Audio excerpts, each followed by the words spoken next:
Also, one sec, my computer's got low battery and I gotta get my charger. I don't want it to die mid-record. Where is my...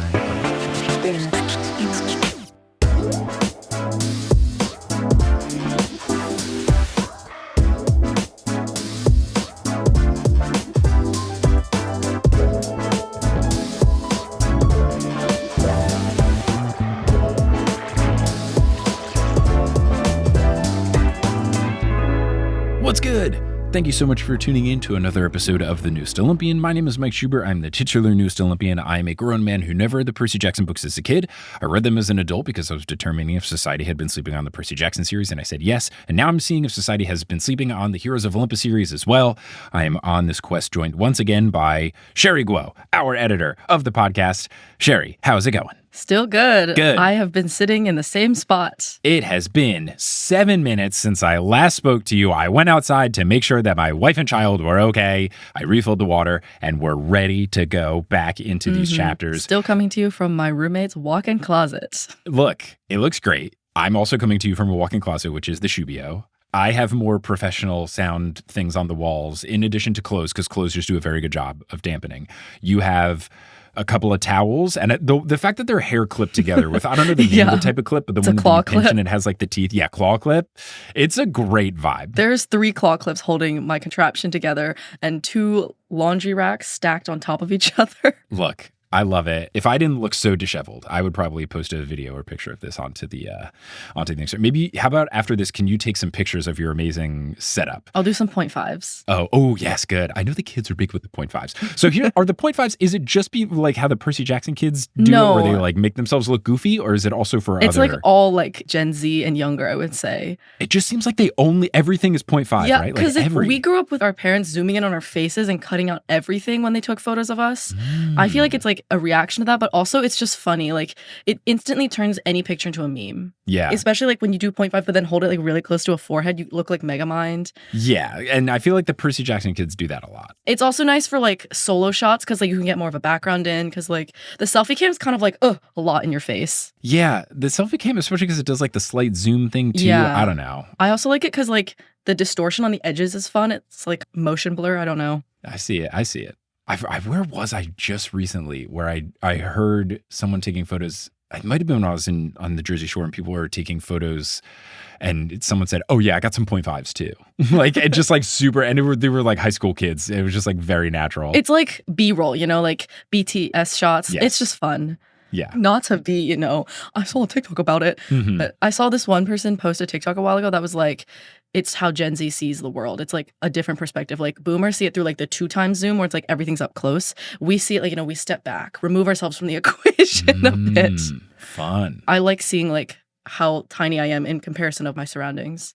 Deep. Also, your legs look so much longer in 0.5s. Ooh, but then don't your feet look really big? Yeah, but my feet aren't very big, so I just look so normal. It's okay. Got it, because I definitely saw some Instagram reels of New Jeans dancing with BTS, other BTS, that as opposed to behind the scenes. And it was definitely 0.5x. Their feet looked like Sora from Kingdom Hearts. Like their shoes look huge. It's kind of a vibe though. Okay. Because, the 0.5s are already a little bit clownish and like, you're just really going for the clown. Yeah. Personally, I'm always down for a clown, so. Gen Z flipping the script on clowns. Okay, let's get into, now that we've talked about not Percy Jackson, in place of asking, I feel like you've done all the questions at this point, right? Probably. I feel like you've been on enough. Yeah, someone asked, there were other ones that people have suggested, but I haven't like chiseled them into stone. So I'll have to figure it out. I know some people had suggested like, if you had an inanimate object that could turn into a weapon, what would the inanimate object be? Which I think is fun. I don't know what I would say though. Like I would probably just pick a boring answer. Like I would just pick like my wallet so that I always have it in my pocket. I pick a claw clip because I always have one of those. Yes. Oh no, I'd pick a friendship bracelet. I love the friendship bracelets, as you can see in the call, but no one else can see because I don't do the video stuff. The fact that people have just started bringing friendship bracelets to the shows. Thank you, Taylor Swift, because it's so cool. I love them, and I like now that I've so many because people brought them to shows, and I just like have them all like color coded and stuff. Like it's a huge like point in, as someone who loves to match accessories to the whole outfit, it's like a very conscious decision now of what friendship bracelets I wear. Like the color, the vibe, the message on it. Like now when I travel, I have a little tiny zip pouch and I just fill it with friendship bracelets because I'm like, well, this outfit I'll wear the orange one, or with this outfit I'll wear the pink and blue one. Oh, I love it. I'm all about it. I do that with socks. I'm like, this sock is for these outfits. You don't have to talk to me about that. You don't have to talk to me about that. All right, but you do have to talk to me legally about Percy Jackson. So let's do it. Otherwise, you're fired. So here are chapter 37, which is called Jason. Now that we've had 2 Leo chapters in quotes, let's see how Jason's feeling, because we've learned a lot about Jason in the past 2 chapters. So here's how this one opens. Quote, Jason found his sister and lost her in less than an hour. A+. What an opener. So good. So fun. That does suck to immediately not have Thalia around anymore. And as I referenced in the earlier episode, I'm also sad about this, Jason. 2 chapters and 2 sentences, not enough Thalia. Need more Thalia. I guess she is going to come back as long as things go well. So that's good. So Thalia, please. I would love a Thalia spinoff. Come on. Yeah, we got a Nico spinoff. I know nothing about Sun and the Star except that Nico's in it. Like that's it. Just because the cover says a Nico D'Angelo story. So I know Nico's there. And then 2 people were so kind and gifted me signed Rick Riordan versions of The Sun and the Star at the Berkeley show. Super kind. And then one was the, I guess, regular edition. And then one was the deluxe edition. I don't know. I didn't open them. I know there was a special cover. Yeah. So maybe that's it. I was just like, thank you for the gifts. Let me not look at these at all. I just put them in a bag and I was like, no. Because I don't want any clues. So yeah, give me a Thalia one. Give me a Thalia story. Even if it's just like a fun adventure of them through the woods. Thalia and the Hunters. Yes. Thalia the Hunters. Learn more Phoebe stuff. Learn more Artemis stuff. I love Artemis. Come on. Let's do it. That'd be so fun. So anyway, he's lost her. And Jason keeps looking back as they climb up, but they can't see her. And that's a vibe. That's such a vibe. He would lose the Orpheus Don't Look Back. Oh, I would be so bad at that. I would lose instantly because, as I've said on this podcast multiple times, if you ever see me in an airport, once you get to that sign that says you can't cross, I'm taking off my backpack and I'm making sure that my laptop's in there. I'm making sure that my headphones are in there. I'm making sure that my wallet is in my pocket. Even if I do it before I leave the plane, which I also do, I will do it before I leave the point of no return. So people clown Orpheus, I would lose instantly. Jason wonders if he will actually be a part of Thalia's life because she has a newfound family with the Hunters and a new god with Artemis. And she seems hell-bent on finding Percy, but not me. And he's like a little teen angsty about it. And I wrote in my notes, dude, she thought you were dead. And then literally the next line is Jason as the narrator saying, not fair, he told himself. She thought you were dead. So I like it. I've always liked this. And I think it's good that these books do this, is that we still have moments of imperfection from the characters. They slip up and show their emotions that aren't necessarily the kindest thoughts. But then they have the wherewithal to immediately after go, that wasn't nice of me. That wasn't a good thought. And that's such a good thing for kids reading these books to see. I love it so much and I will never tire of it. He hates this new burden that he has to carry around. He described it as like a crying, screaming, ugly baby that you have to carry around, which, look, I love my daughter. Carrying around a crying baby is hard. It messes with your perception of time. You'll be carrying a crying baby for 15 seconds and you'll think she's been crying for 12 minutes. I just feel so sad that I just want her to be okay instantly that it just like breaks my heart and it just makes time not feel real anymore. But he doesn't like this new burden that he has to carry of knowing his mom's whole deal. And he completely understands why Thalia ran away. And he thinks back to Zeus and then realizes, well, my dad's not that cool either. So I don't blame Thalia for ditching this side of our family also and embracing the Artemis of it all. Especially because this is something I meant to bring up in the last episode, but I feel like Hera has like especially reason to be mad at Zeus because she's like the goddess of like family and marriage. Right. And like not only did like Zeus go and have a kid with someone else twice, but like he caused turmoil to the family a second time. He knew the personality of their mother and he's like, I should have another kid with this person. And then I should leave again, like double ditching the family. Yeah, I wonder what's up. And then Hera's like, Jason seems kind of important. I gotta break it up again. Yeah, I'm very intrigued by the Zeus came back and seemed different, maybe seemed Roman, seemed more formal. I'm wondering if there was some other reason why he did. Maybe he's the Roman foreman. I don't know if there's some sort of agenda. I don't know if like he knew the prophecy, so he knows I have to birth Jason, or not birth. I have to plant the seed of Jason. Like, I don't know if there's something going on there. I don't know if with the Roman thing, I don't know what he forgot. Like, I don't know. There might be some other thing where Zeus did it. It would be a wild plot twist where Zeus did it to be a good guy. Like, who knows? People listening know. I don't know. But I wonder, that little kernel of he acted different and seemed more fatherly is very interesting to me. So our team gets closer to the palace, and the closer that they get, the heavier the winds in Jason's backpack feels. Also, just the golden backpack is so cool, and they got to release Heroes of Olympus golden backpack, please. Along with some Artemis parkas. Ooh, oh. There's so many cool merch ideas that I don't want to do because I'm afraid I'm going to get sued. Disney, I know you might be listening. Get me in the merch department. There's so many ideas in this head and on this podcast. Hedge is still very excited about this whole thing, though. He keeps like running up and getting people to hurry. He's so stoked about all of this. And I guess also because he's a satyr. His thing, he's a coach. He's like, let's go. He's like... He's a coach. He's also a satyr. Like, by being part goat, like, this is just so easy for him. You can just like, yeah, you see those videos of goats climbing up like doodle jumping. Oh, Doodle Jump, throwback. Wow. Remember when there were 5 apps you could download? Doodle Jump, Cut the Rope. Cut the Rope. You can play that on YouTube now. Yeah, I saw YouTube has games now. It's like, what are we doing? What's happening? Netflix has games now. YouTube has games. Can every company just do one thing? Is that okay? It's kind of full circle because as a kid, before smartphones were a thing, I played games on Facebook. Of course. Yeah, there were definitely Facebook games. Farmville, come on. Then, apps became a thing, but now they're like, you don't have to download an app. You can play on the YouTube website. Yeah, every company should just do one thing and just not do the other stuff. Patreon, just be Patreon. You don't need to also be social media. Just let me upload stuff and let people support me. It's very cool. That's all we need to be. Boom. YouTube, you're just videos. That's okay. You're not even TikToks. No YouTube shorts. Get me out of here. I don't want my homepage to be clouded with all these YouTube shorts that I never watch and I don't care about. And I can't turn off the thing. Instagram, no reels. I've kind of gotten into just YouTube shorts, though. It's very cursed. But there's this feng shui guy that's so funny. The channel is called like Dear Modern. He literally just like very politely roasts people about their furniture orientation. Okay. I'll take that because I do love the Twitter guy DIE Workwear. I don't know if it's Die Workwear or Derek Guy, the guy who just like trashes right-wing dudes for having bad fashion sense, but like just because they don't know how to dress themselves, not because they're terrible people, which they are. But oh man, I don't even wear lots of suits and stuff, but it's just so fascinating to hear and to read someone explain why certain things are good and certain things are bad. And you can just kind of like see the aesthetics, even though I will not be buying these suits. It's nice. And then every now and then he says the thing that I do fashion-wise, and I'm like, oh, yes, good. Oh my God, I would love to impress this man who has no idea who I am. Anyway, Percy Jackson. So Piper and Leo give Jason his space. He thinks they must be able to sense that I'm in not the best of mood.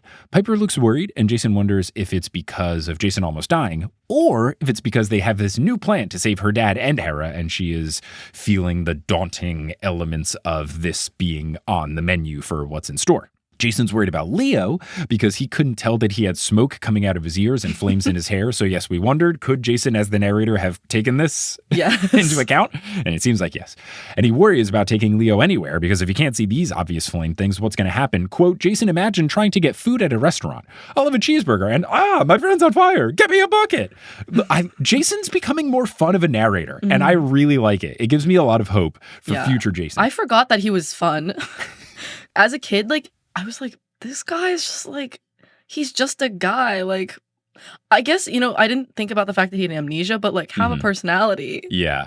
But I also kind of appreciate in the book when it was early on and we just needed to learn stuff, perfect time for Jason chapters. Jason doesn't know anything. So it's the perfect time for the other characters to kind of information dump. Now that that's kind of settled, Jason as narrator has more personality. And I think that's really fun.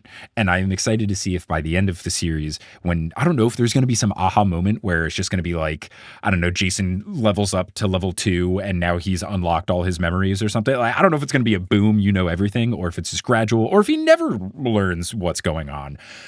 But as things progress, I wonder if Jason will have more of a personality as the narrator, because this is fun. I like this. More of this, please. Now, above all else, Jason is worried about what Leo said. Jason doesn't want to be a bridge. He doesn't want to be an exchange. He just wants to know his past. He is a simple man. He would just like to know, who am I? So they reach the top of the island, and it's 20-foot tall bronze walls. These big gates open for them, and there's a Greek-style rotunda. Thought it was interesting that it was a Greek style. A Greek-style rotunda and loads of satellite dishes. And the front yard is cut into 4, each representing a season. Jason also sees a billboard that says, quote, "Watch Aeolus nightly." And I'm thinking, big satellite dishes. This billboard, is he some sort of talk show host? We will see. Hedge is intrigued by the pasture that was the spring of the 4, and Jason gladly sends him off. Hedge asks if he can go eat, basically, and Jason is happy to let him go because he figures talking to the wind spirit without Hedge probably will be easier so that we don't have Hedge screaming, "Die, die, die," like we did when he was with King Midas. So then a woman floats up to them and greets them. She seems elfish and nature spirit-esque, and even without wind, her hair flies about like she's in a hair commercial, which I think is a perfect way to describe it. She asks if he is from Zeus, as they've been expecting them, and Jason notices that she is transparent, so he asks, is she a ghost? And she seems offended, explaining, I'm not a ghost, I'm an aura. And Gen Z correspondent here, that's the new thing, right? That's a new thing? I do not claim that. Okay. Part of it is I've been trying to be less chronically online, but I think that's a Gen Alpha thing. None of my friends have ever said aura. I just have heard on the internet, what's this? But I don't actually know what that is. Okay. How old is Gen Alpha now? Am I going to have to start learning their things? I think they're like early middle school, maybe? Okay. I don't know. Gen Alpha age range. Let's see. 2010 to 2024. So, okay, so the oldest Gen Alpha. They're preteens now. Yeah, oldest Gen Alpha would be in 8th grade / going into high school. They're the ones saying skibidi, whatever that means. Is that a reference to the song by Little Big, Skibidi? Because that's the only Skibidi I know. I've heard Skibidi. Know. I've seen more Skibidi going around. The only context I've heard it in is a skibidi toilet, but I don't know what that means. That's also what I've heard. It was like someone left a comment. Now there's comments on Spotify, by the way. If you listen to TN-Guo on Spotify, you can leave comments. And I can finally reply, which is cool, because in the Q&A stuff from before, I could not reply. I can now reply to old Q&A stuff. So I might do that, and I don't know if people get notifications. However, you can comment on new episodes, which is very cool. It makes me very happy. And then, someone in a recent one that we uploaded said, Leo's just listening to skibidi toilet remixes, and I think I aged 7 years reading one sentence. I have no idea what that means. Yeah. My knees ached when I read it. I know people my age sometimes do say Riz, but I also don't claim that one. I'm like, no, we've reached too cringe. Yeah. That is too online at this point. That happens. Look, I've been there. That was me when Epic came around. Like everyone called everything Epic from 2013 to 2013. And then in 2014, it's like, we got to stop saying Epic, guys. We can't. Not everything can be Epic. We have to stop. So aura, all this is to say, Uncle Rex seems to be prophetic in like the things that are showing up in this book that just happen to become things 12 years later. It's so funny. So this not ghost explains that she is an aura. She says her name is Melly and she's a wind nymph. Piper then comes in with a save saying Jason only asked if you were a ghost because he mistook you for Helen of Troy, the most beautiful woman of all, who is now a ghost. And it works. Jason, as the narrator, says, I think it was a little over the top, but it seems to be working. So shout out to Piper. Melly blushes and then checks again that they are from Zeus. Jason says, yeah, Zeus is my dad. So she leads them through the palace and says, quote, we're out of prime time now, so that's good. I can fit you in right before his 11:12 spot. So very much seeming like TV. 11:12, hyper specific, so I wonder how long of sessions they have. And Jason gives a great response. He just says, okay. Classic Percy type response here. Well, what are you supposed to say to that? Like, sure. Yeah, that sounds great. Yeah. In my case, I would do the thing where I do this in conversations a lot where I would just rather act like I know what's going on. I would just be like, oh, okay, yeah. Even though I have no idea what's going on. Yeah, I'm just like, absolutely. Mm-hmm. Yeah, I did that recently where Kelly had some of Look, there are friends at this point, but like more Kelly's friends than mine. People in relationships understand this. But we were on the roof with like Kelly's friends from architecture school. And somehow we got on the topic of like a building in the New York skyline. And one of the architects said, oh, it's built by this firm. And I said, oh, okay.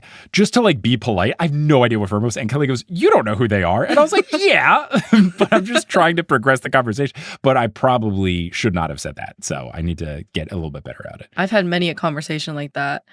And then people take that as, oh, let me talk more specifically. I'm like, oh. That's the problem. Yeah. That's why we have to say different things. I should just be like, huh. I need to bring huh more into, because it's perfectly can mean anything. Anyway. Percy Jackson. The lobby that they're in is distracting because there's winds rushing through it. So it's opening and closing doors. It's providing resistance, so they kind of have to walk through wind. It's a little distracting there. There's also paper airplanes flying all over the place, but they seem functional because the ori, shout out to Jason for knowing the Latin and the plural, they kind of open up the paper airplanes and then throw them back and they fold back up. Cool vibe. Seems like a very interesting way to communicate, but it's fun, and I think it tracks for wind, so I'm here for it. Then we get this quote. An ugly creature fluttered past. She looked like a mix between an old lady and a chicken on steroids. She had a wrinkled face with black hair tied in a hairnet, arms like a human plus wings like a chicken, and a fat feathered body with talons for feet. It was amazing she could fly at all. She kept drifting around and bumping into things like a parade balloon. And Jason checks with Melly, that's not an aura, right? And Melly says it's a harpy. And I was wondering, have we ever had as vivid of a description of the harpies? I feel like lunch lady vibes were there, but I didn't know if that was physical description or just like their place in Camp Half-Blood. They did mention something about chickens before, but just that they looked like a chicken-woman combo and that they had lunch lady vibes. Right. Yeah, this is very detailed. Yeah, so I feel like this is just the furthering of it, and I thought it was a very fun visual. This reminds me of the like chicken plot in Bojack Horseman. Okay.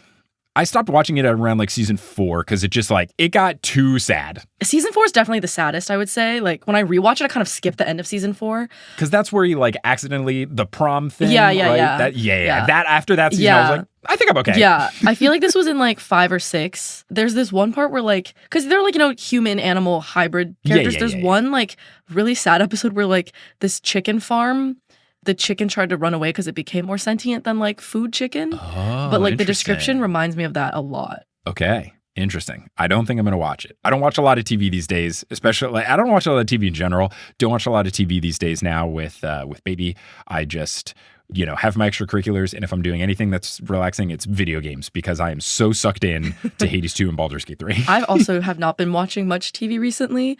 I think the only thing I've really been watching since May is Taskmaster. Dude, you and I have talked. It's so all good. The UK seasons. I've started watching the Australian ones, the New Zealand ones. I've heard New Zealand's good. I just finished season 3. It's good. Okay, Kelly and I have to catch up. We're still in the middle of the most recent UK one, so we got to get in to the mix. And they announced the new season, which has Andy Zaltzman in it, Isn't that Helen Zaltzman's brother? And I know Helen, so I'm like 1 degree of separation away. She's been on the pod. Yeah, she's been on Potterless, not TN-Guo, but yeah, right. So I'm like ever closer. What am I saying? I met Dara O'Brien. I'm way closer degree of separation. I hung out with Dara O'Brien at a bar. Like okay. But anyway, Percy Jackson. Otherwise, we'll talk about Taskmaster for an hour and a half, and we've got a lot to discuss. So the harpy description, very cool. I liked it. Melly says that harpies are their ugly stepsisters. They are violent gust spirits as opposed to gentle breezes like the auras. And then she bats her eyes at Jason, and Jason says, of course you are. Which, all right. Piper asks if Melly is going to bring them to Aeolus, and she brings them through a set of doors that are kind of like an airlock. And then Melly says, we have a few minutes before he starts. He probably won't kill you if we go in now. Come along. And that's the end of chapter 37. Which I have retitled, We Travel Down a Winding Hallway, but then it's kind of a pun because winding is spelled the same as winding, even though winding isn't a word. Do you have a retitle for chapter 37? Mine was Waiting for the Winds to Blow in Our Favor. Because like nothing happens in this chapter. That is true. Well, it's kind of a reference to like the next chapter. Look, I feel like even though it is 2 chapters, Uncle Rick seems to very much have written these in like sets. Yeah. And then decided where to break it. And it's just worked so perfectly for the podcast. Thank you, Rick. I really do appreciate it. It has worked so nicely. So I feel like the chapters really are kind of like planned to link. So to title link, I think is totally okay. But we're going to take our break here for the Lost Euro, and then we will get into chapter 38, where stuff happens. But we've got cool updates going down in the mid-roll break. I think by this time, the new merch is out. So we've got the E2 No Ethan pins, and then the new posters, which are really cool in Heroes of Olympus theme. So those should be up, and then there might be other things. And then there's a bunch of whole new live shows coming. So listen to the mid-roll break. It's fun. There's cool updates. Huzzah, wee. I'll talk about what's going on the Patreon too. Yay, wee, bye. Okay, see you there. Hello and welcome to the Lost Euro Shubio edition once again. I'm here with some very fun updates, notably that you can see the upcoming live show no matter where you live as long as you have the internet. And if you're listening to this podcast, you get the internet because the New York City live show will be streamed. I'm very excited about this. We will have a live stream for the September 23rd show that we're doing in New York City with special guest Johnny Frolickstein as we cover the first two chapters of the second book in the Heroes of Olympus series, The Son of Neptune. I'm super stoked about it. Tickets for this live stream will go live noon Eastern time on Wednesday, and you can get them at thenewestolympian.com/live. Just go there and there will be one of the things that says live stream in our list of live shows, and there will be a replay available with it. I'm still working out the details with the streaming company, hence the tickets going live Wednesday at noon, but I'm going to try to do basically exactly what we did last time, where there's a 7-day replay, so you don't necessarily have to watch it live if 8 p.m. Eastern time on Monday, September 23rd is not good for you. So if you have a busy schedule that day or you live in Finland and that's at a weird time, you can watch the 7-day replay. So again, that will be available at thenewestolympian.com/live. And we're going to set up a discount code for patrons. So if you're a patron, heck yeah, thank you for your support. You get some discounted tickets. And if you're not a patron, you could pay full price for the tickets like a pleb, or you could join the Patreon and then get discounted tickets and you're saving money on the tickets. So then your Patreon membership, not as expensive. You might as well get all the cool perks for being a patron instead of just paying full price for the ticket. So join the Patreon and then get discounted tickets. Boom, bam, boom. But yes, that's going to be at thenewestolympian.com/live starting Wednesday at noon Eastern. You can get tickets for the live show on September 23rd. Now, speaking of cool things for patrons, something that will be up today for all patrons is the video of the Atlanta live show that we did recently. So that's a couple chapters ahead of this episode. So you join the Patreon at any tier, you get access to that video. It was a super fun show. Set up a camera in the back of the crowd so you can kind of see the whole vibe of what it was like to be in the theater for that show. And you can hear me and Michael Hollis's thoughts on a bunch of chapters. And yes, a bunch. What? Huh? A bunch of chapters. If you go to thenewestolympian.com/Patreon and join any TNO tier, you will get access to it. Now, in the lead up to this mid-roll break, I mentioned stuff about merch, and I'm happy to say after weeks of hyping it up, the merch is finally here. The two new items that are available at thenewestolympian.com/merch are the posters. The new Heroes of Olympus inspired design is made by a fantastic artist, Kimothy Wu, who is a listener and patron of the show. And I worked with her to make this design based on everything that I knew for the Heroes of Olympus series to try to make an HOO design. And I was about a third of the way through the Lost Hero. So it turned out pretty fun, and I think you will enjoy it. There's lots of little hidden Easter eggs and stuff. Those are signed, and there's only 30 of them available for sale because for whatever reason, posters have not sold well online. So I only did 30 on the merch store, and I'm selling the rest of the live shows. If you want to get one, get one. There's only 30. And then in honor of the Et2 No Ethan joke that Sequoia and I made on episode 100 of the New Olympian, I made 100 pin packs of these friendship bracelet inspired pins. Those enamel pins are live. One says Et2, one says No Ethan. They are black and purple like the traditional colors of Ethan Nakamura and the merch department of Kronos Army. But because it's episode 100, there's only 100 on sale online. So both of these items are in limited quantities. If you want to get yours, head over to thenewsolympian.com/merch right now. But those new merch items, in addition to other merch items, will be available at the live shows that we've got coming up. So I've already talked about that New York show on the 23rd. We've also got a show in Vienna, Virginia, which is very close to DC on September 26th. Johnny will also be the guest for that show, and we'll be covering the next two chapters in The Son of Neptune. I believe, unless I read those chapters, and I found out they're really short, but that is the plan for that. And then we've got a whole bunch of fun shows. We've got Boston and Toronto and Dallas and Philly and New Orleans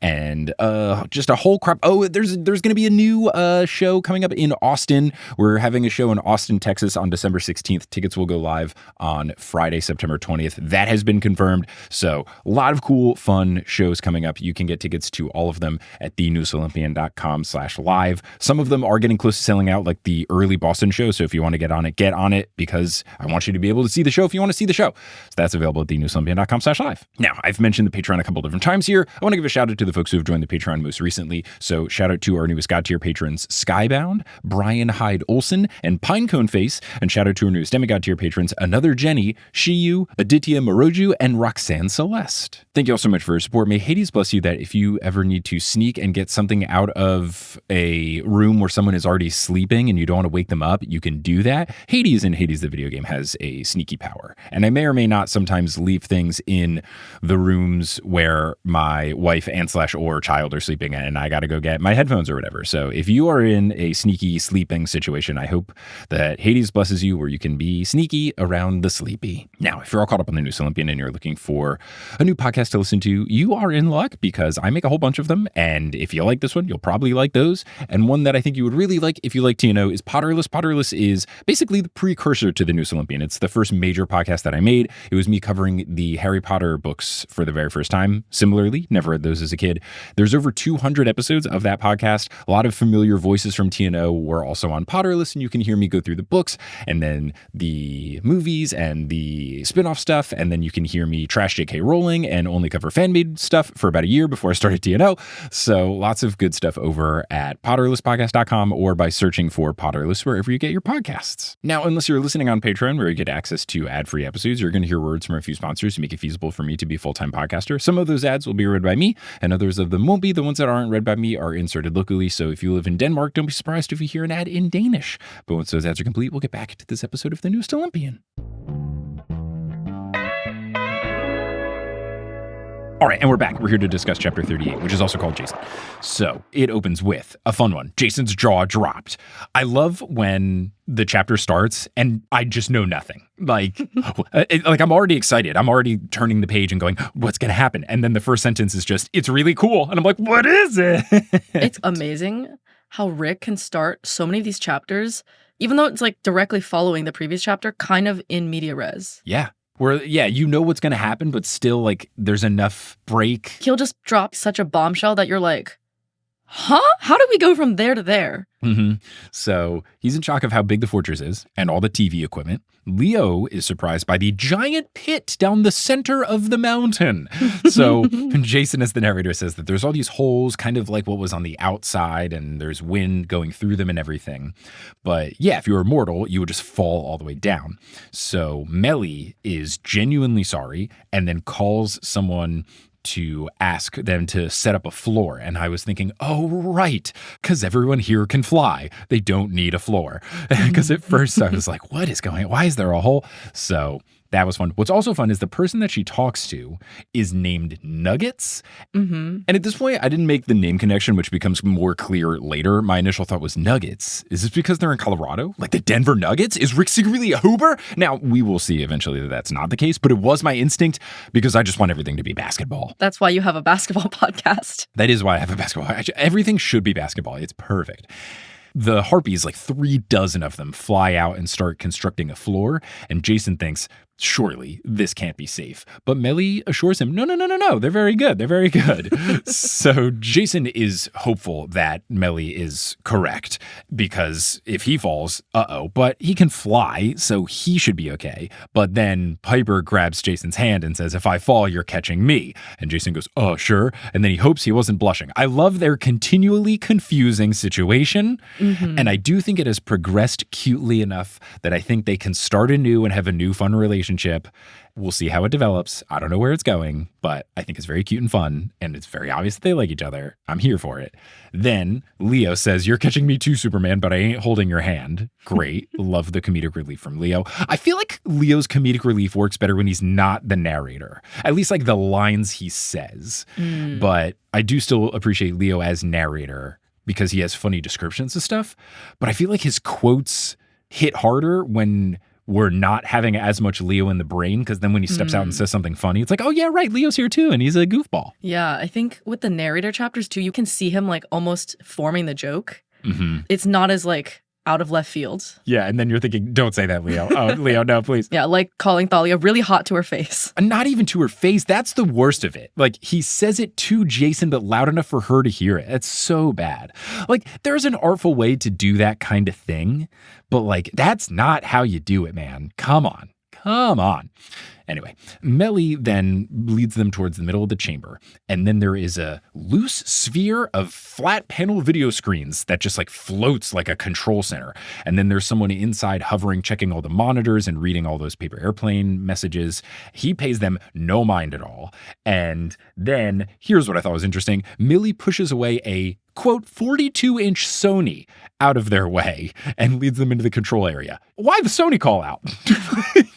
Was there a brand? Was this SpawnCon? What's going on here? They just make a lot of TVs. I guess, yeah. Leo wants to get a room like this. So we've had back-to-back, I guess not back-to-back, but we've had the Beckendorf TV bedroom situation. Now we've got this thing. Leo, big tech guy, obviously. He would love Luke from the movie. So these screens show all different TV programs, and Jason recognizes some of them. Most of them are news broadcasts, but some of them are strange. He sees gladiators fighting. He sees people that look like demigods fighting off monsters. He wonders if they're movies, but he thinks they're reality shows. And then I was remembering, oh yeah, we've had the references to TV shows earlier. I don't know, like, was it Hephaestus TV or whatever? I think that's what he was using to catch Aphrodite and Ares on like the water slide. Yeah, so I guess that's like a channel of reality TV, but it was fun to see this come back up. In classic style, we've got the guy in the center in an earpiece. He's got a remote control in each hand. He's pointing them at all the different screens. Jason also sees that at the far end of the sphere, there's this silky blue backdrop like a cinema screen. It's got cameras and studio lights floating around it. So that to me felt like that would be the set where whatever Aeolus does, that's where he's going to do it.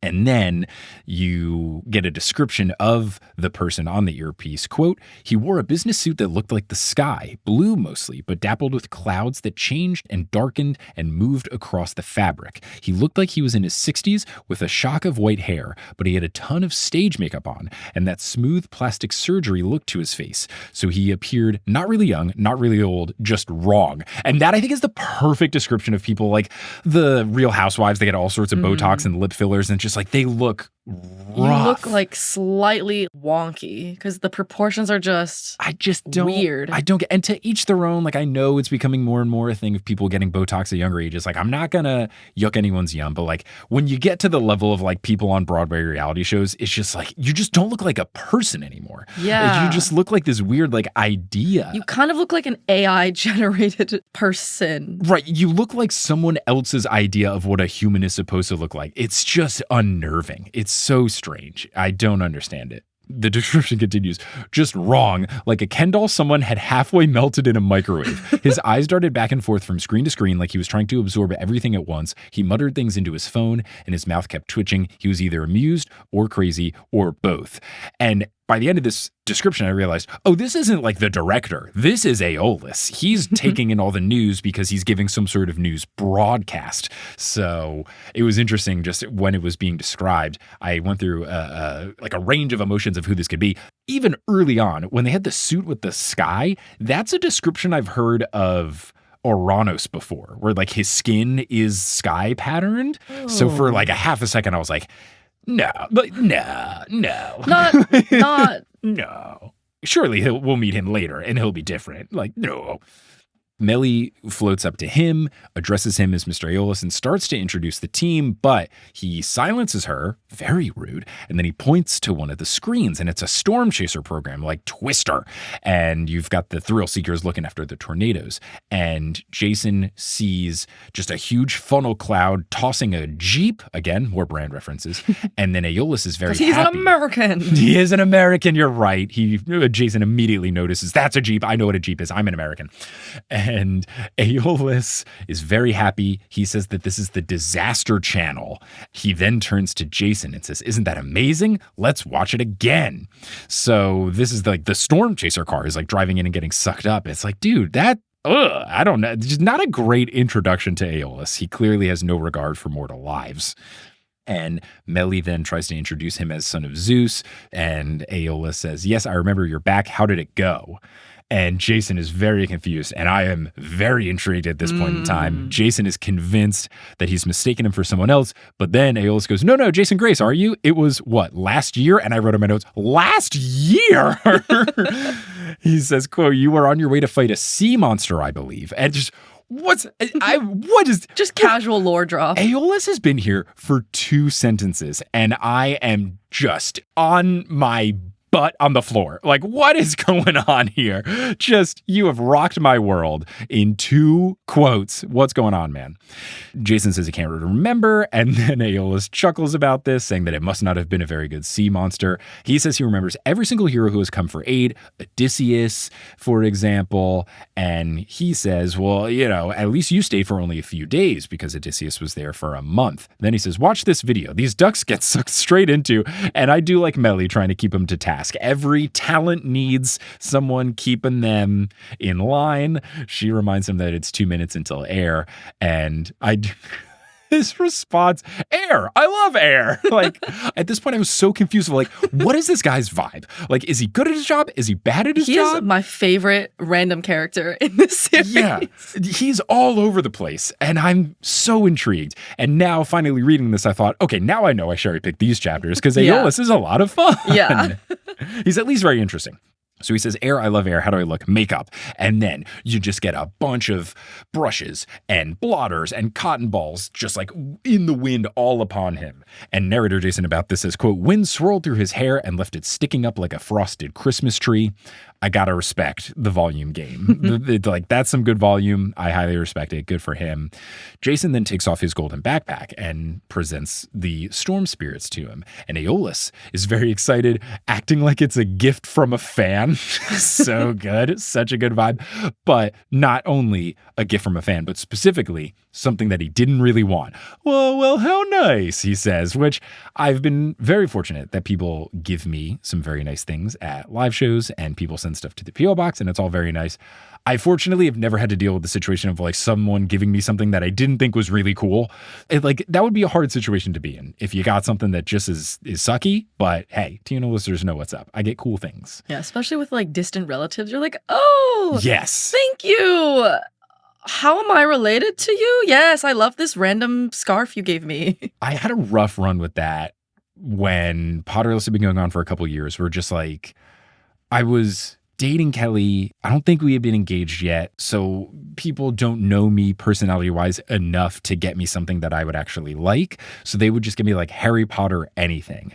And sometimes it would be cool. Like it would be that Harry Potter board game, which is really fun. The Hogwarts Battle or whatever, which is like Team Dominion, which is awesome. But then other times people give me these like big Harry Potter things that I don't want or I wouldn't use. And eventually I had to kind of like tell Kelly, I was like, can you just like broadcast to your family that Harry Potter is my job. It's not my personality. Like, I don't just want Harry Potter anything. I'm not going to wear Harry Potter clothes. Like, can we just... Especially the podcast was, I'm not a Harry Potter person. Watch me learn Harry Potter. And the problem was that like these people didn't go the next step to like listen to the show. It was just them being like, oh yeah, he does that Harry Potter podcast, which is like, yeah, I also do a basketball one. Can you give me basketball things? I would love any basketball thing. Like that would have been way better. So there was definitely a run where I had to kind of just be like, yo, can you tell people not to give me Harry Potter? I don't just want Harry Potter stuff. Especially because as that was getting closer on, like this was creeping into, times when J.K. Rowling was becoming very publicly awful. And I was like, there was a point where I had to tell Kelly like, no Harry Potter stuff. Like I actively don't want any of this stuff. But anyway, Percy Jackson. So then Leo kind of nudges Jason to give him the bag. And then Jason says, quote, Berea sent us to capture them for you. We hope you'll accept them and stop, ordering demigods to be killed. Great delivery. Aeolus laughs at this and gives an incredulous look to Meli asking, did I order demigods be killed? And then Meli checks through her computer tablet that she's been flying around with this whole time. And she confirms that on the 15th of September, he decreed, quote, storm spirits released by the death of Typhon demigods to be held responsible. And she just kind of confirms, yeah, you kind of said they should all be killed. And Aeolus chalks it up just to him being grumpy, says that order should be rescinded. And then he asks who's on guard duty teriyaki? And I'm thinking, teriyaki? And then I put it together. Oh, teriyaki, like chicken because the harpies are chicken-esque. So then Melly tells Teriyaki, Terry, take these storm spirits down to cell block 14E, will you? And I'm thinking, okay, all right, Aeolus, vibe might be good. Like, we've had so many meetings of unhelpful bad people. We were due for someone good. And maybe I've fallen victim to this before, but like, maybe he's going to be good. Maybe this is the time when we actually meet someone helpful and good and nice. So Harpy comes in, takes the bag, and then goes down into that hole. And then Aeolus apologizes for the whole kill on sight thing to Jason. He thinks, wow, I really must have been so upset. And then his face darkens, as does his suit, and his lapels flash with lightning. And then he remembers, oh yeah, it almost seemed like a voice was telling me to give that order, a little cold tingle on the back of my neck. And now we're getting more of the influence thing. And this is interesting because this feels clear. Like the Hera one felt more like, oh, I had sort of a conscience and I was thinking I should do something. This feels like more against my will because Aeolus thinks like, this isn't like me. And that's really interesting, not only to see if that's affecting people like Aeolus, but, you know, people keep saying Zeus is acting weird. Zeus is acting weird. So has Zeus been compromised? How deep does Dirt Woman go? Right. And is it all Dirt Woman? Is it someone else? Is Oranos, because I know he's Sky Guy, is he able to do this because he can do an evil influence over other Sky-related people? Like, is he taking over the Sky? Is like Oranos messing with Zeus because Zeus is also Sky? This is just so, like, my brain is just like, bah, bah, bah, bah, bah. Like, there's so many things. Aeolus is such an interesting person to introduce because I have no idea what's going on. It's so frantic. And Jason wonders why it sounds so familiar, a voice in his head, so asks that of Aeolus. And the quote from Aeolus, yes, how odd. Melly, should we kill them? Just great. He's so fun. He's so fun. Melly says that they shouldn't, especially because they brought them storm spirits. That makes everything okay. And then Aeolus is like, oh yeah, right, okay. And then apologizes and then says, you know, let's give the demigod something good. Maybe a box of chocolates. And Melly checks that he wants to give a box of chocolates to every demigod in the world. And then he's like, right, yeah, that's too expensive. Oh, it's time. I'm on. And just great. Just great. I really like Aeolus. He's really fun. What a vibe. Also, kudos to Melly for like putting up with this. I would have quit immediately. She really knows how to rein in the energy of Aeolus. Like, she is classic without this person, everything would crumble kind of support person. And shout out to her for being so good. She really is holding down the fort here. So he heads over to that blue screen. Newscast music begins to play. And then Jason looks at Piper and Leo. They also just are giving him I don't know what's going on, man. Look. Then Jason asks Melly, is he always like this? And then she gives a bit of a smile and says, quote, well, you know what they say. If you don't like his mood, wait 5 minutes. That expression, whichever way the wind blows, that was based on him. So fun. Rick's having a fun time with the wind. It's great. Yay. So then Jason double checks. Okay, yeah, but that sea monster thing, was that really me? Was I here before? Melly blushes again. She apologizes, saying that she doesn't remember, and she adds that she's Mr. Aeolus's new assistant. She's been with him longer than most, but not that long. So your instinct was right. Not a lot of people are lasting quite long with him. Seems like a demanding job. Piper asks how long assistants usually last. Melly thinks for a bit, and she says, I've been doing this for 12 hours. So good. This is such a fun one. How many assistants were there between Jason coming the first time? Let's see. She does longer than most. It's been a year. Let's say 6 hours is the average.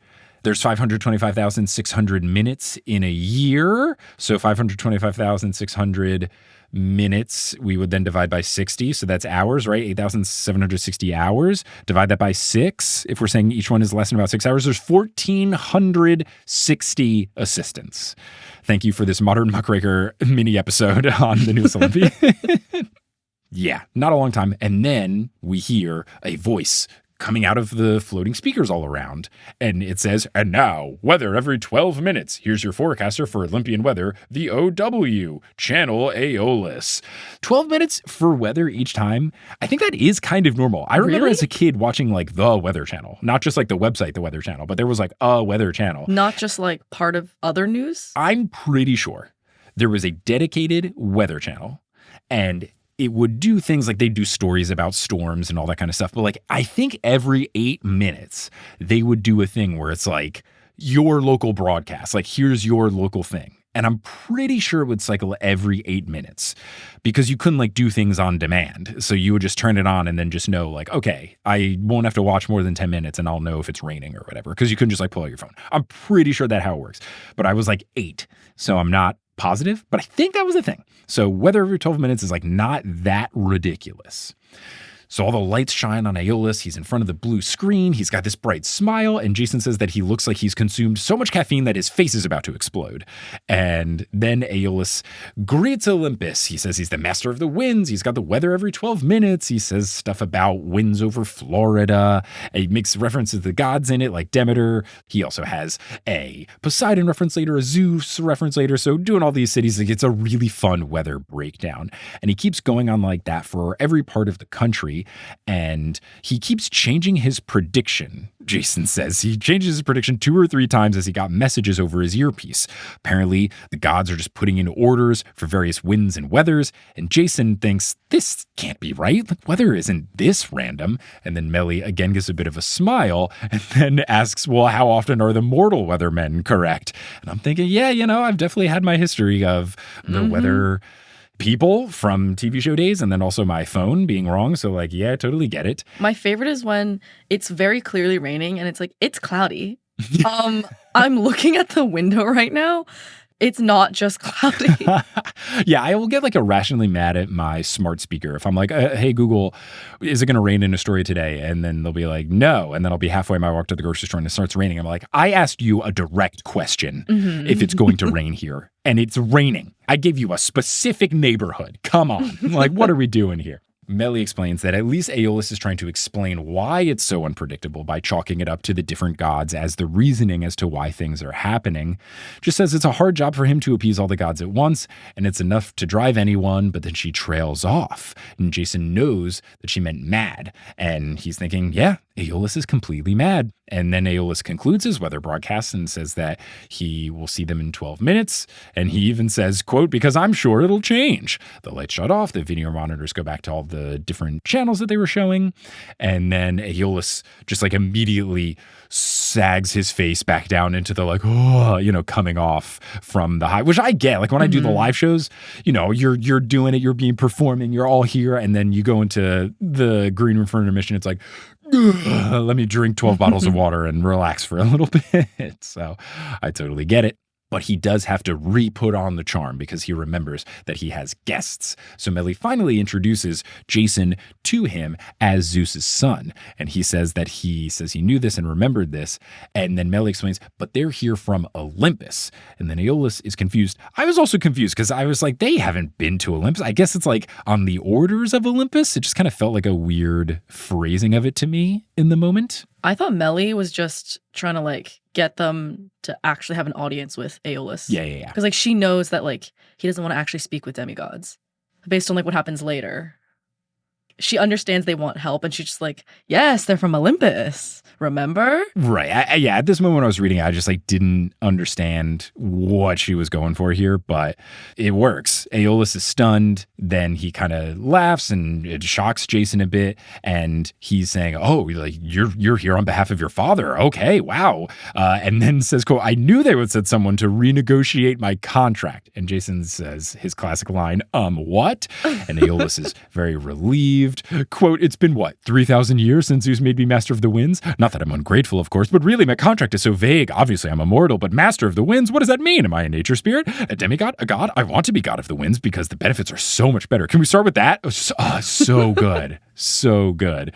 And Jason is just completely shocked, turns to Leo and Piper with a bit of a, you gotta help me out here. Leo just really cuts to it saying, dude, you think we're here to promote you? And Aeolus, not getting the tone of this question, thinks that this was a confirmation. His business suit turns blue, no cloud, and he says, marvelous. I mean, I think I've shown quite a bit of initiative with the Weather Channel, eh? And of course, I'm in the press all the time. So many books have been written about me, into thin air, up in the air, gone with the wind. And Jason has to unfortunately let him know, I don't think those are about you. Melly was shaking her head in the background, which is such a great vibe. Like, oh, no. no. Yeah, the hands across the neck thing. And Aeolus shrugs this off. Oh, come on. And asks Melly if they are biographies of him. And she says, absolutely. So then you get the inkling of like, oh, okay, maybe Melly is just okay with lying to him to kind of appease him or get things going. And Aeolus says, look, I don't read. I don't have the time, but obviously mortals love me. So we can change my official title to God of the Winds. Then wants to get on to salary and staff. Jason, unfortunately, has to break the news to him. We're not from Olympus. And Aeolus is shocked. Jason goes on saying that he is the son of Zeus, but he's not here to negotiate his contract. They're on a quest and they need his help. And then Aeolus has a bit of a hardened expression. And he's asking, oh, just like last time? Just like every hero who comes here? Demigods, it's always about you, isn't it? And Jason says, sir, please. I don't remember last time, but if you helped me once before. And Aeolus is kind of angry now, saying that he's always helping, but then corrects, well, sometimes I'm destroying, but mostly helping. And he says he's asked to do both at the same time sometimes. And then he says, quote, why Aeneas, the first of your kind? And Jason asks, you mean demigods? And Aeolus says, oh, please, I mean your line of demigods. You know Aeneas, son of Venus, the only surviving hero of Troy. When the Greeks burned down his city, he escaped to Italy, where he founded the kingdom that would eventually become Rome, blah, blah, blah. That's what I meant. And look, we got into this a little bit with Red on the episode recently. Aeneid is coming into play. And I will say, even though I took Latin in high school, I am not familiar with the Aeneid because my Latin class was more language-based and we learned some history stuff. But I read parts of the Iliad and the Odyssey like in my English classes, and I am more familiar with those stories. So the Aeneid, if that's what we're getting, this is perfect for me not knowing spoiler stuff, because I don't really know what happens in the Aeneid. I didn't even spell it right in the episode description of that episode of the podcast with Red. Someone had to message me on Instagram and be like, yo, you spelled this wrong, dude. So clearly, I don't know what's going on in the Aeneid. So this makes me very excited for Mike Schubert is shrug emoji about what's going on. So I'm not going to be able to be like, classic Aeneid. So it's very interesting. Jason admits that he has no idea what's going on. And then Aeolus is saying, okay, well, look, the point is I was in the middle of the conflict there. His quote about it's so good. Quote, Juno calls up, oh, Aeolus, destroy Aeneas' ships for me. I don't like him. Then Neptune says, no, you don't. That's my territory. Calm the winds. Then Juno is like, no, wreck his ships or I'll tell Jupiter you're uncooperative. Do you think it's easy juggling requests like that? And at this point, I was thinking, okay, I know I'm not an actor. I'm not even a voice actor. And people are saying, oh, you should be cast as Blackjack in the TV show. Your voice is so fun. You should be cast as this. And I always have to tell people I'm not really an actor. They shouldn't cast me in anything. I just want to be a sleeping Manhattan person in an episode in season 5. If I got cast in anything, being Aeolus would be super fun. Like his vibe is so good. All of his quotes are so good. I want to read them all verbatim. They're all hilarious. Just, he's such a vibe. If these books were narrated by Aeolus, that would be so funny. Oh, I would love it. Oh, he's so good. He's so good. The beautiful chaos of Aeolus. It's just, he's so fun. I think he's like rapidly rising my favorite character rankings. Just so much fun. He's so much fun. So gives this whole, I guess, 5-second explanation of the Aeneid. And Jason, to his question of saying, do you think it's easy to do this? Jason says no. And then, what a callback, which I wasn't expecting, quote, and don't get me started on Amelia Earhart. I'm still getting angry calls from Olympus about knocking her out of the sky. Whoa. What a revelation. What a revelation. Wait, was she mentioned before in the books? Yes, she was mentioned as a daughter of Athena. Like way, way, way, way back. Because I think when they were talking about Sea of Monsters, Bermuda Triangle, it came up. So she's been mentioned once before. So for her to get mentioned again, but now extra context, what did Amelia Earhart do to either anger Aeolus or someone else that Aeolus was called upon it to do so? But man, the lore of Amelia Earhart, wasn't expecting that to get fleshed out. Piper then starts using charm speak because this has gone on too far. I was low-key mad.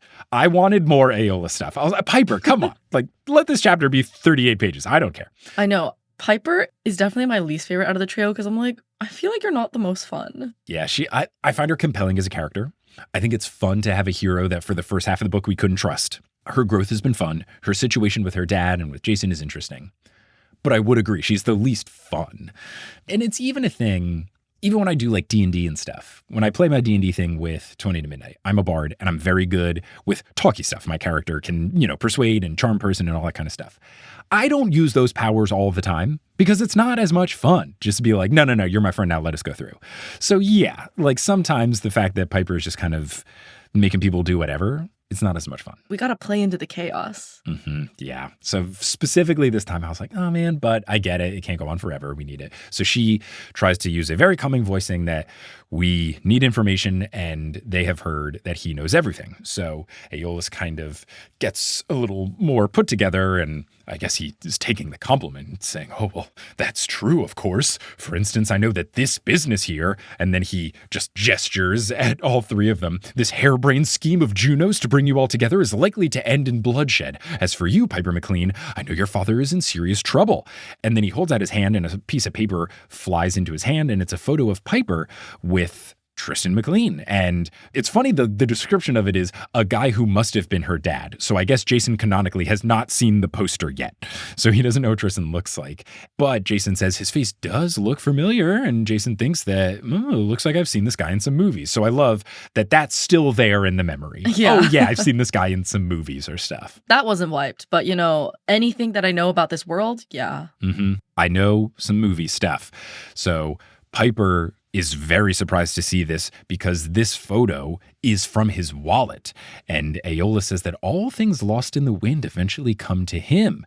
That photo blew to him when, quote, the Earthborn captured him. And Piper and me say, the what? This is such a fun character to give us information. Just like this all-knowing, omnipotent character just knows everything. And the way he's revealing stuff is just like saying things like it's common knowledge and that people have to go, huh? Yeah, it's just so casual. He's like, what do you mean? Like, everyone knows this lore, right? It's so fun. It's like the anti-Oracle, where the Oracle knows everything and has this big pomp and circumstance, and then you have to spend the entire book figuring out what's going on. Aeolus is just like accidentally cutting to the chase repeatedly. It's such a good switch. But then no further clarification. He's like, okay, next. Next. Yeah, yep. Yeah, you know this now. Let's move on. Cool. He does move on. He moves on to Leo. He says that he can see his future, and then another paper falls into his hand, and it's an old tattered drawing that was done in crayons. And I'm thinking, oh, this one. We've heard about this drawing before. Dun, dun. And Leo just looks absolutely shocked. So Jason has to ask what this is, and Leo says it's something that he drew when he was a kid, but then he just says it's nothing. So, Leo, not feeling confident enough to explain this. I guess we'll get the explanation later, but we know that there's something daunting about this drawing. It's like the ship, right? Like that's all we know about it. And he like drew it a couple of times. Like Tia Kaida wanted him to draw it a couple of times. But was that drawing the same thing as like the blueprints for Festus in Cabin 9? No, it was different. Okay. No, the blueprints he just found there. Okay. But so this is the only other time that this drawing has come up again. Like he saw it in his dream as a kid and then he drew it in crayon and now it's back. Like that's it. The connection to the bunker was when he saw the blueprints, he was like, I've seen that dragon before. Because he had drawn it.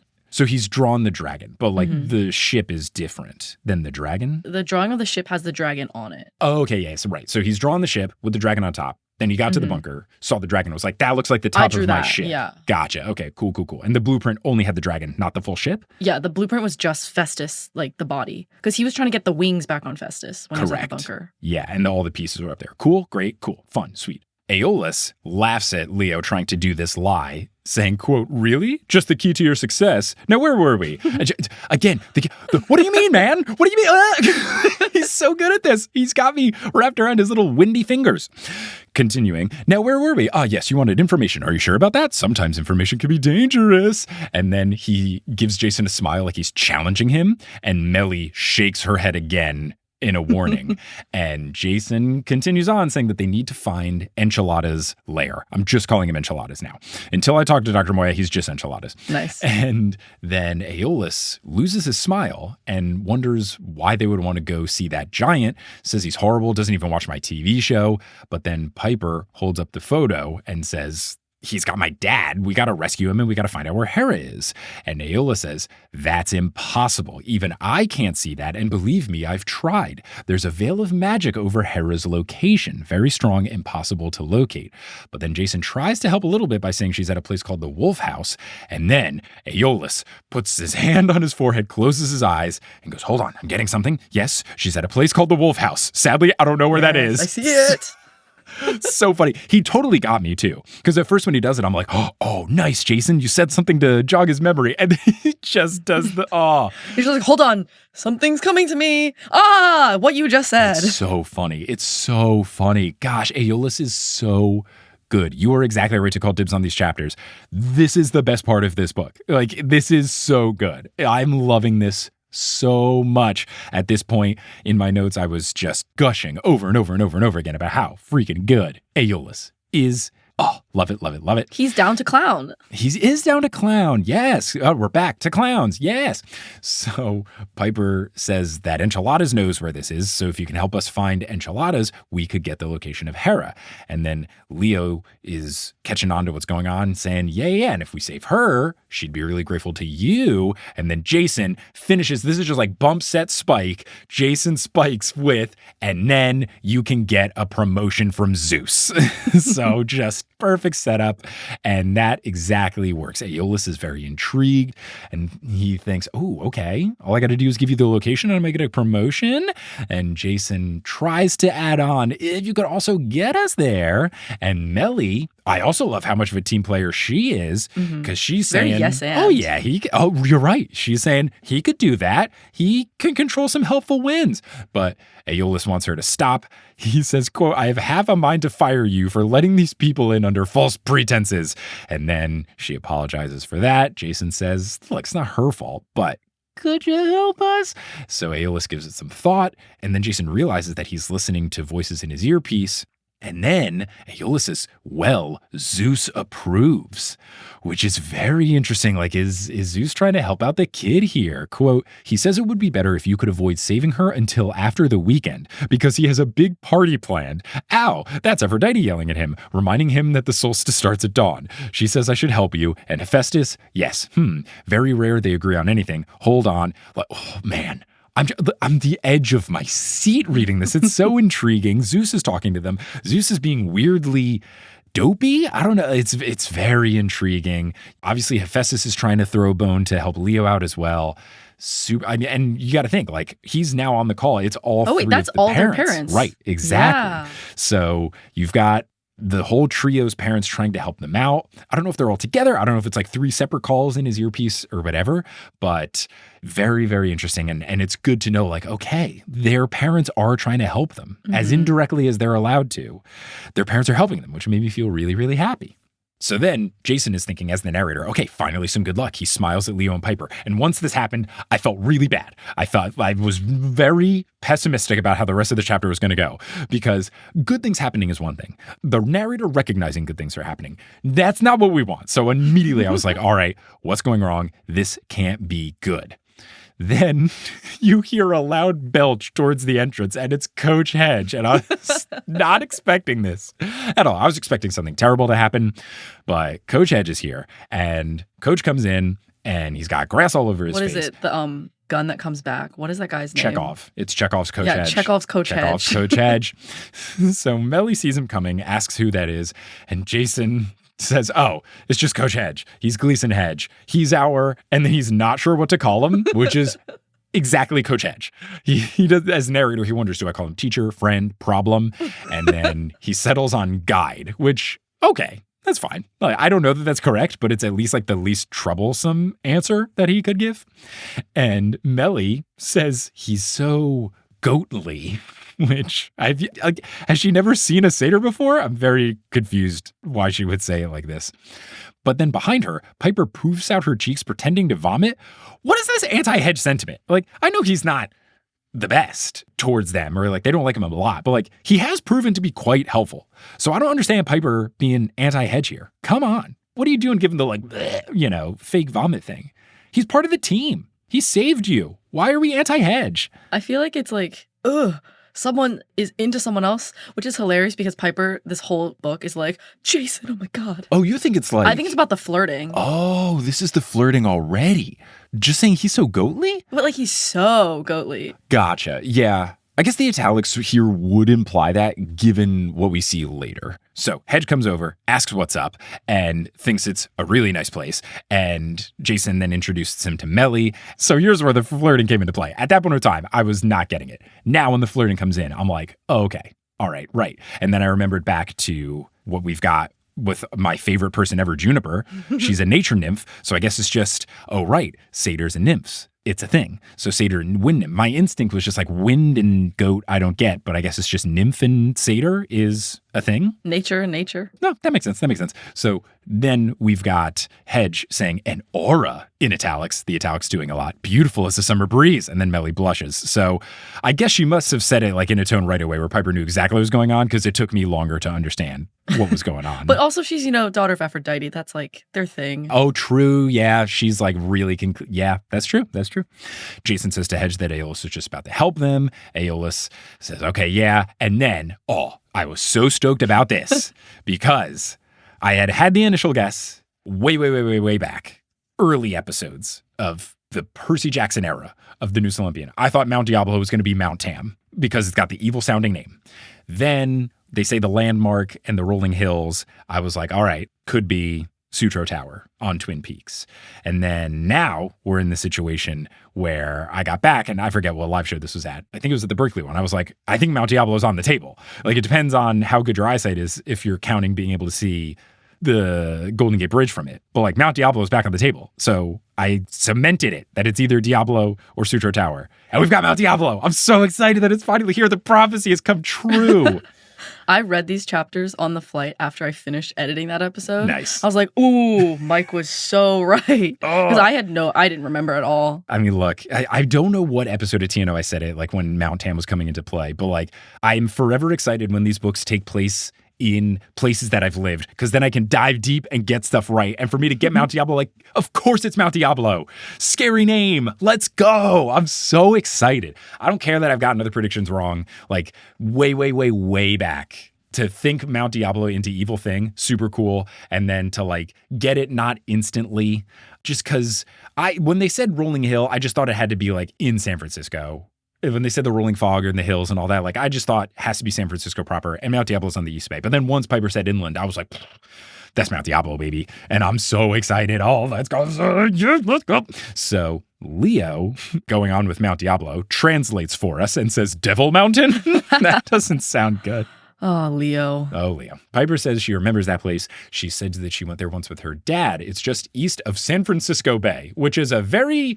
Rick has never lived in the Bay Area to say... Like, you just say it's in the East Bay. It's such a clunky way. It's like when he calls streets East 151st and all that kind of stuff. It's just east of San Francisco Bay. Like, oh my God. Isn't Piper from California? Like, she would not say... Isn't she from like Oklahoma or something? Didn't she grow up? They live in California, so... Oh yeah, they live in like LA. Yeah, they like moved there when she was quite young. So like, no Californian would say, it's just east of San Francisco Bay. Like, no. Piper would say, oh yeah, I've been there. It's in the East Bay. Like, come on.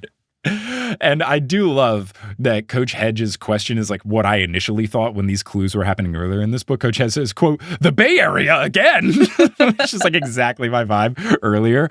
Oh, man. So Aeolus has to move on to getting them there. And he's trying to think. He bends over, he taps his earpiece, and then he gets back up.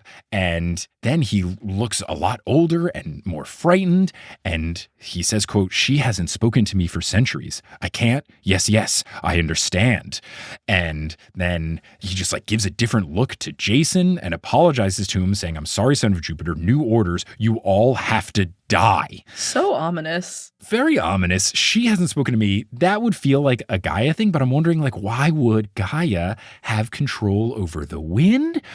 Is there another she? I don't know. It's very, very interesting. I don't really know specifically in Greek mythology, but isn't Gaia like Earth? But like, isn't she also like world? And then like Uranus is like heavens? Yeah, my understanding is that Gaia came first and was in charge of like the whole world. But then she got lonely. So she turned the sky into like a personification. And that was Ouranos so that she could have a husband. So she did create Ouranos. So I guess even though she is Dirt Woman, capital D, capital W, she did result in Ouranos existing. So she still would have domain over the sky. Like it's squares and rectangles where the sky is part of the earth. It's just not like earth with a lowercase e. Like it's part of her domain. So I guess you're right. Yeah.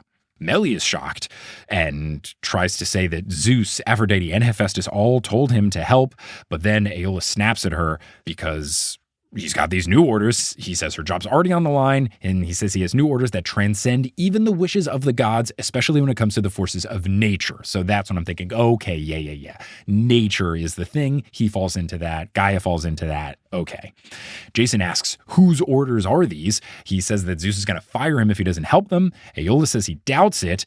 And then a cell door opens in the pit with a flick of the wrist. And Jason can hear the storm spirit screaming out of it. It's like, oh, God, we've had them trapped. We got to deal with this again. Are you kidding me? The worst. And then Aeolus says, quote, even Zeus understands the order of things. And if she, gotta be Dirt Woman, is waking by all the gods, she cannot be denied. Goodbye, heroes. I'm terribly sorry, but I'll have to make this quick. I'm back on the air in 4 minutes. So Jason wields Fliptide. Coach Hedge pulls out his club. Melly yells no, and then she dives at their feet just as the storm spirits come through with, quote, hurricane force. And they destroy the floor, and they just kind of shred it all, and just things are blowing all over the place. Things are flying everywhere. Melly, though, has her robes spread out like a shield, and it absorbs the impact. And I didn't even envision that Melly was wearing robes. I just envisioned that she was just like full ghost. I guess these are like ghostly robes, and it's like a wind force blocking it. I also thought she was just like frosty, like air. Yeah. Because when I read this too, I was like, what robe? Right. Jason says she's transparent, but I guess it could still be like, she could be wearing a robe and then like her like arms and legs. The robe could also be transparent. But also correct. And then it could just be like a wind thing. So again, I just need to like see it. But all 5 fall into the pit, and Aeolus screams above them, Melly, you are so fired. I love that Melly's like on the team, because the whole time this was happening, I was like, Melly is very put together. I would not be opposed to Melly coming along for the ride. Obviously, I don't want to wish ill upon her, but it is nice that she's with the squad, because she does seem very helpful, and she could be very useful. So she reminds Jason, you're a son of Zeus. You want to step in here, bud? So she grabs his hand, an electric charge goes through Jason's arm, and then he understands what she needs in order to help her help them. So he realizes, okay, we got to control this fall, and we got to go for one of the open tunnels. The storm spirits are following them down. They're gaining on them. And then Jason grabs Piper's hand, says group hug, the only circumstances in which he will hug her, either saving her life or she's recovering from almost losing her life. So they all huddle together, and Leo yells, this is not good, in all caps. Hedge says, bring it on, gas bags, I'll pulverize you. Fantastic. Melly says, he's magnificent. I'm also exactly thinking, right, he is magnificent. Jason asks her, concentrate, and she says, right. So they go into the closest chute, and then they slam into the tunnel at like a rough speed. They go tumbling all over each other, and they go down a different steep vent that clearly is not meant for people to go through. They can't stop. Melly's robes are going all about. The others are trying to cling onto her desperately. They slow down a little bit. The storm spirits go in right behind them. Melly says that she can't hold on, asks them to stay together because when the winds hit, and Hedge gives her some motivation. Quote, you're doing great, Melly. My own mama was an aura, you know. She couldn't have done better herself. And Melly says, Iris messaged me? It's so good. It's so cute. Hedge winks at her. Piper screams, could you plan your date later? Which is fantastic. And then the tunnel begins to turn dark. Jason can feel his ears pop. Pressure is building. Millie says that she can't hold them off. She says that she'll try to shield them and do them one more favor. Jason thanks her. He says he hopes she gets a new job. She smiles and then dissolves, wrapping them in a warm, gentle breeze. Quote, then the real winds hit, shooting them into the sky so fast, Jason blacked out. And that is the end of the chapter. It's so intense. There's so much going on. And then the cliffhanger of just nothing. It's tough. And it's also just like from reading this, I'm kind of confused about like the geography, like where they are, what are they in and out of. My thought is like they went down one of the things to try to escape like out of the castle. But I don't know, big old question mark. But that is the end of chapter 38. Did you have a retitling of chapter 38? I had retitled this Manipulating the Meteorological Manipulator. Whoa, okay. I like that a lot. I had just put it as We Go on the Air because it was a little like double of, you know, the wind power and the other stuff. But man, just a fun chapter. We've got so much going on. I now 1,000% see why you called dibs. Like what a big 180 from like, all right, chapter 37, nothing is happening here, to chapter 38, everything is happening here. We've got action, we've got comedy, we've got romance. This chapter has it all. Yeah. So I completely see why you called dibs. What a fun ride. What a fun time. Sherry, thank you so much for joining. I really do appreciate it. Me. Of course. This was so fun. If people want to see you doing stuff, we're going to see you doing stuff. You can find me on my website, or maybe at this point I've made my Instagram public. I don't know. I haven't decided, but you know, I'm around the internet, around the pod. Yes, definitely around the pod. You'll hear Sherry's editing work on the pod, and it's good stuff. I have nothing active to promo, but you know, watch Taskmaster. It's a great show. Yes, support them. They do need our support.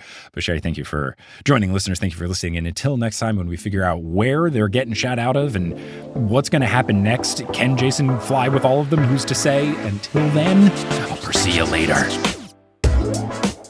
Hello. Thank you so much for listening to this episode of The Newest Olympian. This podcast is created, hosted, and produced by me, Mike Schubert. I also run the social media and the website. Our editor is Sherry Guo. The music is by Bettina Campamontes and Brandon Grugel, and the art is by Jessica E. Boyd.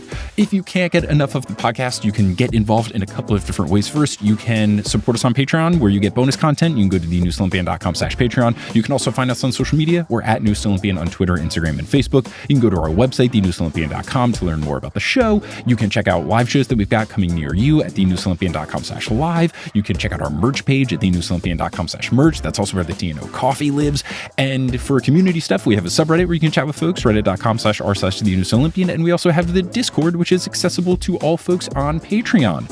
Speaking of the Patreon, I want to give a shout out to our folks producing at the highest tier, our producer level patrons. Shout out to Kelsey Gillespie, The Damn Steam Nuggets, Vicky Garcia, Veronica Bartova, Frida Vikstrom, Megan Moon, Craig McRoberts, Taylor Payne, Sabrina Balsiger, Boney Pony, Polly Burridge, Nikki Harris, Tatiana Schmidt, Sandra Rose, Josh Sayer, Josh Wilkie, Abby Ryan, Ashton Gabrielson, Marco Redhouse, Sam Reeby, Riley Kiddes, Mrs. O'Leary, Milo Kim, Sandkopf, Julia Kendall, Rike, John Drillsma, Rayla Matthews, Sky Mallory, Persasabeth, Aiden Parziani, King Bastion, One Damn Distraction coming up, Ginger Spursboy, A Cup of Solace, Meg Roy, Bradimus Prime, Skylar Sisters, Scott Sheldon, Sophie, Natanya Page, Ann M. Thayer Cohen, Finley McLeod, Sarah Elise Arnson, Bella, Hayden Neal, Percy Jackson, Han Haley Hingleheimer Schmidt, Catherine Sloan, Jessica Phillips, Haley Mary, Jim Jam Koopy, and Kitka Crumbs. If you want to help out the show in a non-monetary way, word of mouth helps the show so much. Whether you post about the show on social media or you reach out to someone directly, someone who you know is a big Percy Jackson fan, or someone you've been trying to convince to get into the Percy Jackson books, saying, hey, there's this podcast that's called The Newest Olympian. It's really good. You should check it out. Also, you could leave the show a rating and review on whatever podcasting app you're using. Whatever you do to spread the word of the show really does help. I'm appreciative to anyone who has done it in the past, and I'm appreciative to anyone who will do it in the future. But I'm just so thankful that you tuned into this episode, and I hope you tune into our next episode, where we'll be joined by a new guest, Becca from Pod and Prejudice, to cover chapters 39 and 40 of The Lost Hero. But until then, I'll see you later.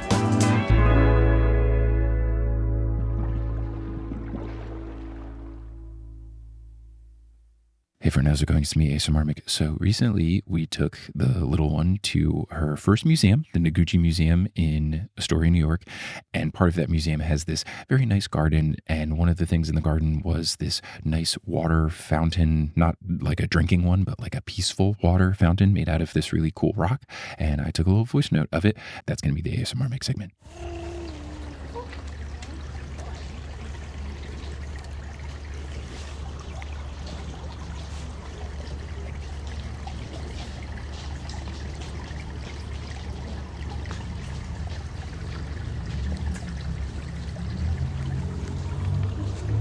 Thank you for listening.